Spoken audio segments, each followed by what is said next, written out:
Welcome to Mystic Musings with Tobie Hewitt.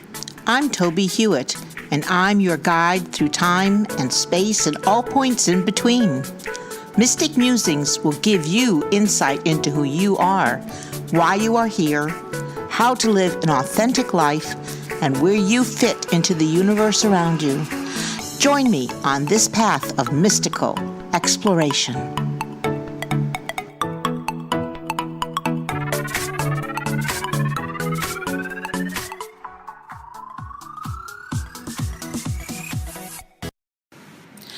Welcome to episode 4 of Mystic Musings with Tobie Hewitt. This week, we will discuss the idea of taking your spirit for a walk around the block and into nature. Begin by centering yourself. Sit somewhere quietly and breathe in and then exhale, and do this several times, and realize that you are breathing in the air around you and exhaling the air that was within you. Think about that for a few moments as you breathe a few more times. Notice that you are spirit. Put your hand on your solar plexus, as we did last week, and think about the spirit that is you within the body that is you. When you feel centered and you're aware that you are a spirit in a body, grab your things, take your keys, and go outside and walk around in the neighborhood that you find yourself in. I'm very lucky. I live in the heart of a city, and I also live in the country. So I am able to enjoy both sides of walking around with my spirit. But wherever you find yourself, begin to walk around in that area and notice what is immediately around you. See if things look different now that you know that you're spirit. There is a difference in the light when you are fully engaged with your spirit, because you're looking at the world from both your physical eyes and your spirit eyes. And so when you do that, there's sometimes a glow about things that you see.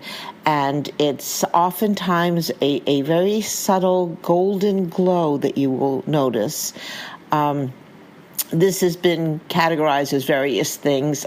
I had what I call the lightning and brightening happen when I was about 3 years old, and I was lying on the grass in my backyard, and suddenly everything around me became infused with this golden, beautiful golden light that sparkled. And of course, at 3, I just enjoyed it. I didn't have to ask what it is and why it was happening or whether it was dangerous or any number of other questions. I just accepted the experience of having this golden light imbue every blade of grass, the tree that was beside me, the flowers that were in the garden, everything twinkled basically with this beautiful golden light. And that kind of light is still available to me when I shift slightly. It's not quite as dramatic as when I was 3, but there's a slight change in the dynamic of the color and the atmosphere. And it is a golden or it's a shining that comes on to everything around me. And as you're walking around now, you might find yourself noticing that things are becoming lighter and brighter. And this, by the way, this golden light, years and years and years later, I was doing some research, and I discovered that the golden light had a name, and it was called Shekinah. And this light is associated with the feminine aspect of the deity. And so, or whatever you conceive that deity to be, this is the golden light of basically the creative spirit. And it was quite shocking because I didn't know until that moment that anyone else was singing this light, because nobody talks about these things. You see, that's part of the problem in society is that when we see something magical and mystical, we don't run out and go, hey, look at this. I saw this thing and it is amazing and it's beautiful and I can feel the warmth and love coming off it. We just normally just hold it inside of ourselves and we don't realize that other people are having the same experiences. And I hope by listening to these episodes, maybe people start talking to each other and finding out, hey, that happened to me too. Anyway, so we're on our walk outside, and if we're lucky, we will run into other people, and we will notice that in this state of being, that they have a lighter and brighter sense about them that we are perceiving. Now, if you want, and if you take decide to try some experiments, this is the time to actually smile at them.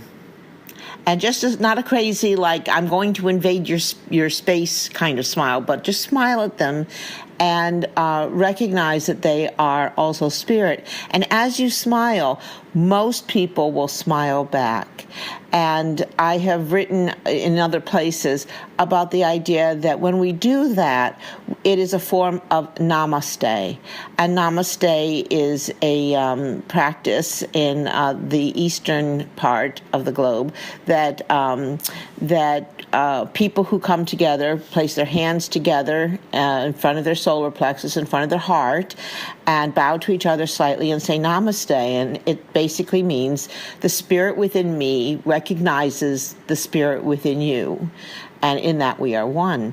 And so when you smile at this person, it's kind of like saying namaste to them. I recognize that you and I are basically the same thing, and that we are the same thing, and that we are enjoying this moment together. And you'll be surprised at how many people in a very friendly manner smile back at you.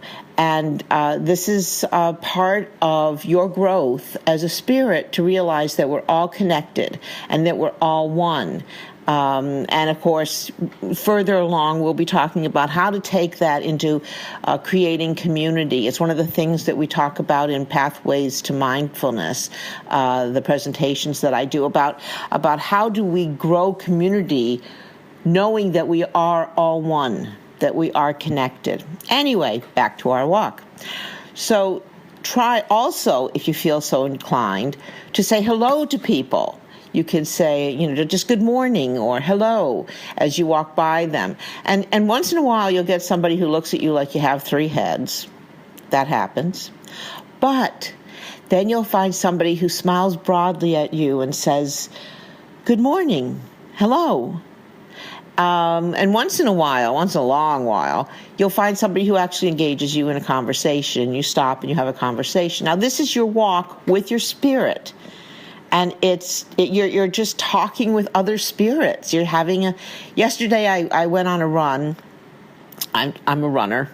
And on the way back, I'm not a very good runner. And on the way back, I guess that's a misnomer. I mean, everybody's a good runner. I'm just not very fast. And as I'm puffing along, a gentleman turned to me and bowed slightly and said, "You can do it." And I thought, that is the most wonderful thing, that another spirit would give my spirit some encouragement to keep going. Made my day.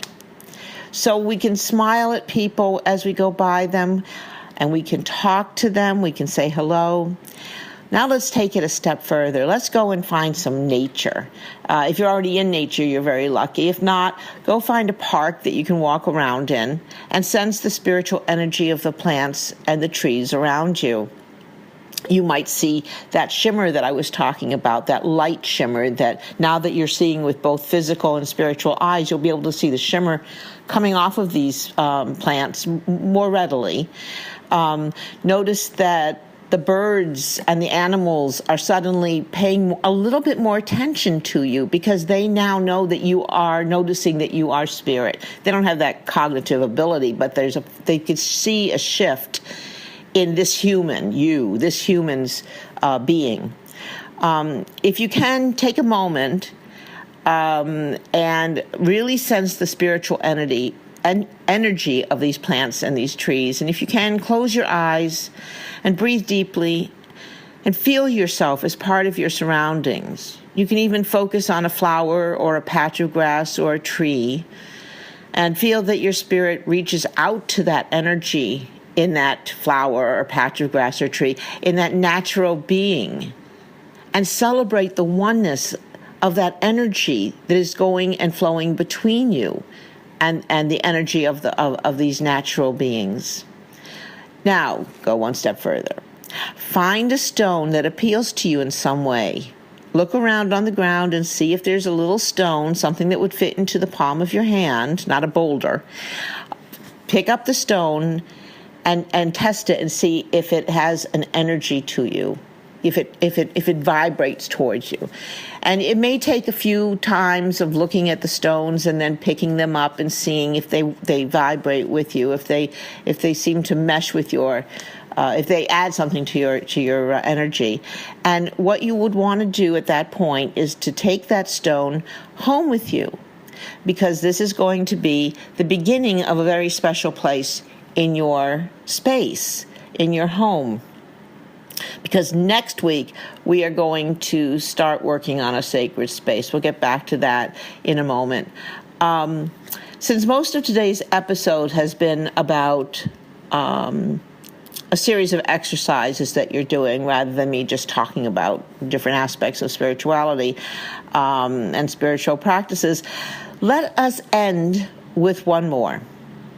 Hold the stone you found in the park in your hand and close your eyes and focus on the energy you receive in it.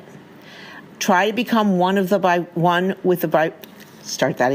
to become aware of the vibrations the stone is sharing with you.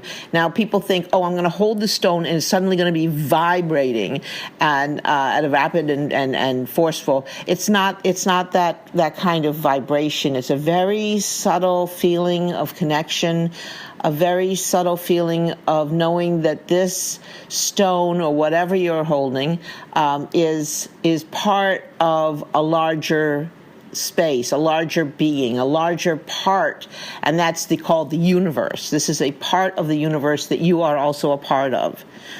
And become aware of the vibrations the stone is actually sharing with you. Now, allow the stone to tell you its story. It may be telling you about how it came to be in the park, or that it was part of a bigger boulder, or you may have flashes of especially where I live in upstate New York, you may sense the idea of glaciers pushing stones down and then pulling stones back as the glaciers recede. You might find that that there was a river that came through this area, the area that you're in. And this is a stone that came from many miles away. And let your mind really comprehend what the stone is telling you. And you can sit here and you can say, well, that's just my imagination. But your imagination is connected to your spirit and connected to everything. And it's mystical and it's magical. And you can't just poo-poo the idea that you have an imagination. Your imagination helps you to receive and interpret the perceptions that you gain through these exercises. When you realize that you're reaching out to different aspects of mystical thought, to be able to translate that using your imagination is very, very helpful. And your imagination bridges sometimes the gap between your physical mind, and your spiritual mind, and helps you to interpret what's going on around you. So, allow the stone to tell its story, and then send thanks and blessings to the stone when you are done. And now you can sit down, write your impressions in your notebook that you used for intuitive writing last week.